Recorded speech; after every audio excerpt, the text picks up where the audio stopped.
I know what you're thinking. Did he fire 6 shots or only 5? Well, to tell you the truth, in all this excitement, I've kind of lost track myself. But Ian, this is a .44 Magnum, the most powerful handgun in the world, and would blow your head clean off. You've got to ask yourself one question. Do I feel lucky? Well, do you, punk?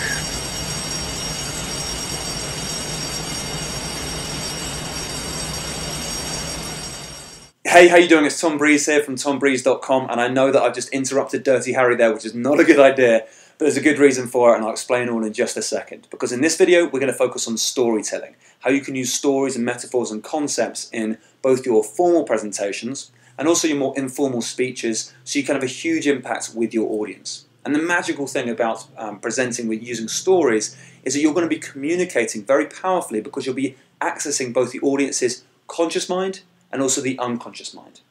I mean, think about it. You've probably had experiences in your past, haven't you, where maybe your parents told you a story, maybe your teachers told you stories when you were younger as well. Maybe you, from the Bible maybe, or maybe from different stories. It could be anywhere. Just all the time you've been told stories as a kid, and that's the way we learn and take in information, the way we remember things. But the really interesting thing is that obviously when you're being told those stories, we process it at a conscious level to begin with. So what's happening in the story? You're following along and you're just taking that information in. But then at a much deeper level, you're taking in the messages, the meanings, the learnings, all those underlying things that are going on is happening at the unconscious level, and you take them in for yourself.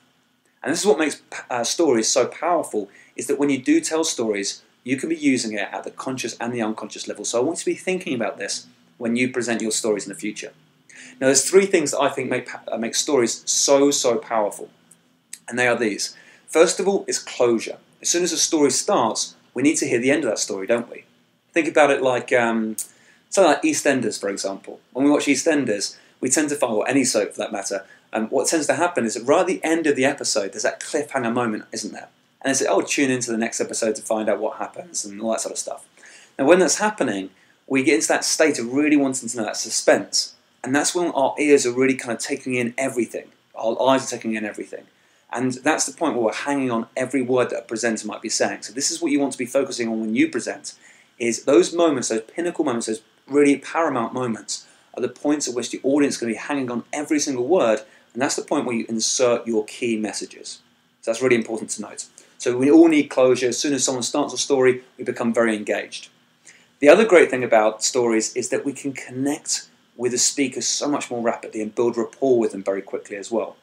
I mean, think about it. Sometimes you see these presenters who are brilliant presenters, seasoned presenters, and they stand there and they give this brilliant performance, delivered brilliantly, and also is polished. However, they're not always the best presentations, are they? They might come across with that best delivery. However, they don't always connect with the audience, and that's what the audience are really looking for. They're looking for someone that, yes, is the expert, yes, is the credible, respected, authoritative figure, and at the same time, that same person that you can feel that you can get on with. You feel that you've got that rapport with, you've got that connection with. So if you use different stories, maybe stories from your own personal life, things that you've overcome, things that you've done in your life, whatever it might be, or maybe in a business setting you might talk about case studies and other companies you've worked for, companies, how you've helped them out in the past, whatever it might be. If you can bring these stories together, personal experiences, then you'll find your audience connect with you at a much deeper level, and that's paramount for your success as a speaker.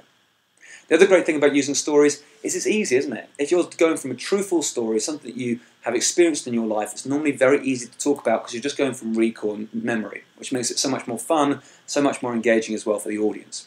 So there's 3 things there. There's probably more than that, so please do leave your comments below in the blog because I'd love to interact with you as well.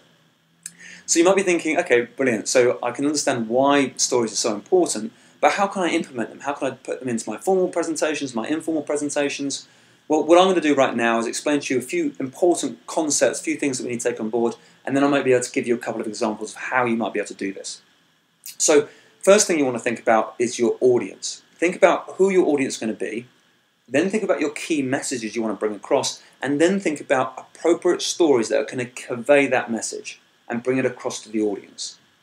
Hope that makes sense. So really think about that. Really think about what stories you can use. In a business setting, it's normally things like case studies and examples that you've got with other companies, like a bit of a portfolio as such.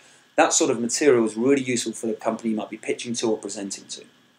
In an informal setting, have a think about what your key message is, what you really want to bring across, and then maybe use personal stories.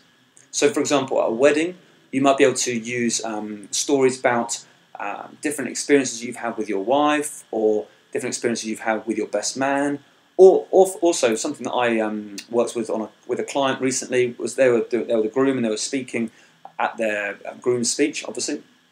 And when they were presenting, they really wanted to say thank you to the mother of the bride. They didn't know necessarily how to do it until the day of the wedding. And he was just recalling exactly what happened, and because we had been working on metaphors, he got the idea of it and realised how he could use it. But he didn't want just to say thank you. And I bet you're pretty much like that as well. Sometimes there's a moment where you think, I really want to say it from kind of with a lot of heart and a lot of kind of my importance within it, I suppose. And it was really interesting because that night they were getting married in a marquee, but the night before, and there was a big storm. And there was a big storm that apparently one of the marquee doors kind of flew open, and all the flowers that were up on the pillars holding the whole marquee together, all the flowers were completely destroyed, the tables weren't looking too great, and all this type of thing. It was a bit of a nightmare. Now, the mother of the bride got up very early in the morning, about 3 o'clock in the morning, just to go out and check that everything was okay, and saw this complete mess. And so she, by herself, for the next 3 hours until 6 in the morning, she dealt with it all. She put all the flowers back up, made them all look beautiful, did all the tables again, so everything was back to normal. And then she got back and then started getting ready for that special day for her daughter.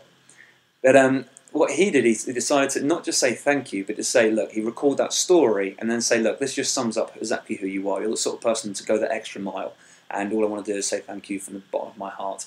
It really does mean a lot to me. Now, using that story meant that the audience connected with not only with him as a speaker, but also with the mum, and realised what that thank you really meant to that person. I hope that makes sense. So you can see how stories can be much more powerful than just the words.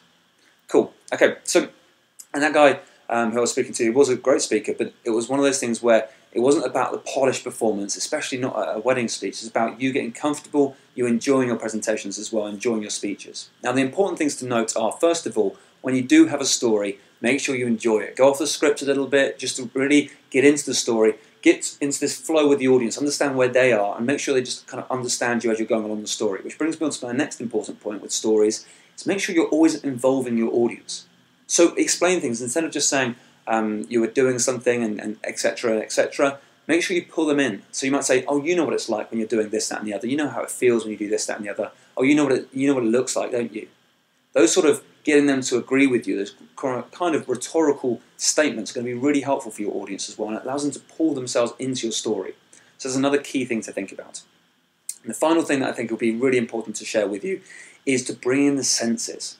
Okay, so when you've got a story, there's certain things you need to do in terms of describing what you could see, and explain it in quite a bit of detail. If you can paint that picture for people in their minds, of course they're going to have their own representation of what it is for them, but they're going to be related, they're going to be engaging with you, they're going to be really putting themselves into the story, which makes it so much more powerful. They'll be consciously and unconsciously processing it, but if you can paint the picture visually, great thing to do. So describe all the details. Then also describe what you can hear. So really go into all the senses here. So normally we want to focus on 3, what you could see, what you could hear, and what you could feel, unless it's a story about food, for example, so what you could taste and smell as well. But those 3 are really important, what you could see, hear, and feel. And you want to have the corresponding voice tonality as well. So when it's visual, you want to be picking it up a little bit, so it goes a little bit quicker, and you'll be focusing on different things. You could see loads of things out in front of you and describe things very quickly. Then what you'll have, when you talk about the sounds that you could hear, maybe if you're down the beach, for example, you might say, oh, and you should have heard the lapping of the waves and the wind going through the trees. It was absolutely beautiful, with the birds singing in those trees as well. So you go into a more melodic voice. And likewise, if you're accessing emotions, slow it down, drop the tonality a little bit. You can even look down sometimes as well. And when you do that, you'll find you access the emotions, and people will be able to connect with you at all these different levels. Now, you probably know that I speak quite quickly, so I'm a visual processor, and a lot of people are.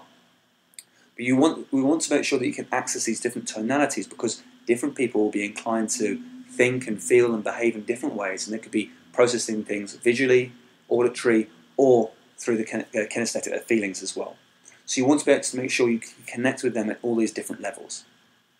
Cool. So what I want you to do is I want you to think about a bank of stories, a few stories that you can bring up that will have a deeper meaning behind them, so that you can use them in different settings, whether it be in a business setting, whether it be in an informal setting, wherever it is. I want you to think about how you can start using your stories, and then what I'd love you to do is include them in the blog comments below.